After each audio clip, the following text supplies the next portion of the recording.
Abigail is a new horror, thriller and comedy vampire film written by Stephen Shields and Guy Busick, directed by Matt Bettinelli-Olpin and Tyler Gillett, aka Radio Silence, who are behind other films such as Ready or Not, Scream, as in Scream 5, and just last year, Scream 6. The film is about a group of criminals who kidnap the ballerina daughter of a powerful underworld figure. They retreat to an isolated mansion, unaware that they're locked inside with no normal little girl. I found Abigail to be a fun watch. There is a lot I liked about this film, but I didn't love it as much as others have. What I think carries the film is the great cast and their amazing performances. Everyone showed a lot of effort, and I could tell that they were all having a lot of fun participating in this film. The standouts for me would be Melissa Barrera, who was also in the two recent Scream films,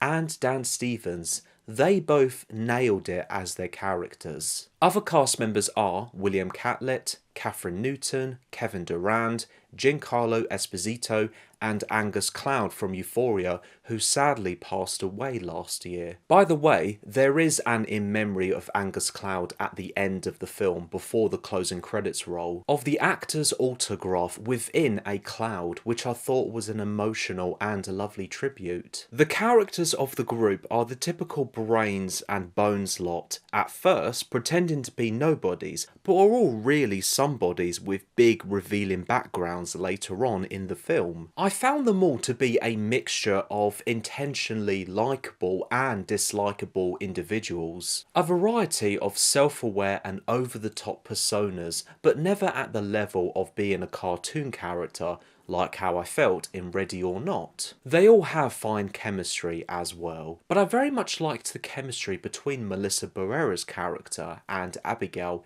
It has this occasional parent and daughter connection. I thought it was touching and relevant when it comes to the character's struggles to loneliness. Of course, I cannot forget to mention Alicia Weir as Abigail, who I thought was amazing. Weir shows a lot of effort in her unsettling performance from a lot of physicality, particularly the ballet scenes for the music and horror scenes. That gives Abigail a lot of personality. When it comes to the subgenre of vampire horror, I thought the film did a good choice of not going into too much detail about the recognisable strengths and weaknesses of vampires. Because let's be honest, by this point now we pretty much know the basics, and with this film it's pretty brief and subtle when the group tries problem solving of how to fight against Abigail. What I thought was interesting though and different was how manipulation was used, and it is already a familiar trope of vampire horror. But in this film I liked it when someone gets bitten by Abigail,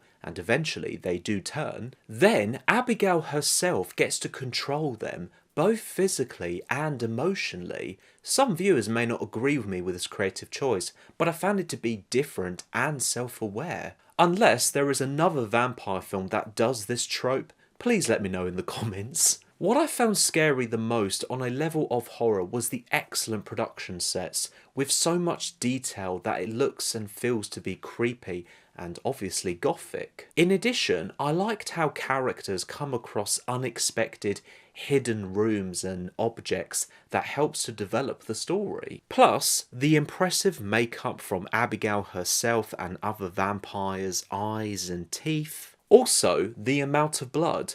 Now, when I went in, I was expecting a lot of it because it's Radio Silence. They really do like this style, and mostly from blood explosions as well. Whew, oh boy, there is a lot in this film, and it's very entertaining to watch. The film has decent pacing and kills. It also does a decent job on genres and tones, from an action heist, murder mystery, and eventually a vampire horror comedy. Speaking of the comedy, now I'm about to get into my negatives. I thought some of it was fine. I did actually chuckle a couple times from Dan Stevens' sarcasm, but some of it was trying way too hard. For example, someone draws a penis on someone else's head while they're asleep. Wow, funny stuff, I've never seen that before. Another example would be, oh no, the gate behind the door is locked. I can't open it. I don't believe it. Right, as a setup, I'm going to run towards that gate and try and open it.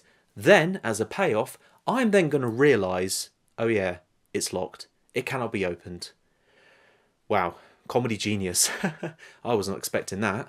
Look, I saw this on a Monday afternoon. Not many people at the cinema as expected, but there was one guy behind me who was laughing his arse off a lot, so good for him. My biggest issue with Abigail was the second half of the story. I thought the first half was pretty strong, and I was hooked to just seeing the group trying to fight against Abigail while she was hunting them down. But with the second half, without spoiling, I wasn't really a fan of a couple of directions the script went for. When it comes to a decision and then flipping over the main threat of the story, look, some may not agree with me with this, but I felt that it lost the concentration of experiencing the expected from the concept, and instead it felt to be still a very gory but safe and undeserving direction. But still, I thought Abigail was a decent watch, great cast, strong technical elements, and a story that has an enjoyable setup but a letdown execution. Feel free to check this one out now in UK cinemas. I'm going to give Abigail 3 stars out of 5. Thank you so much for watching. I hope you've enjoyed this video, and please let me know your thoughts about the film in the comments below. I appreciate the like, subscribe and support as always. Until next time.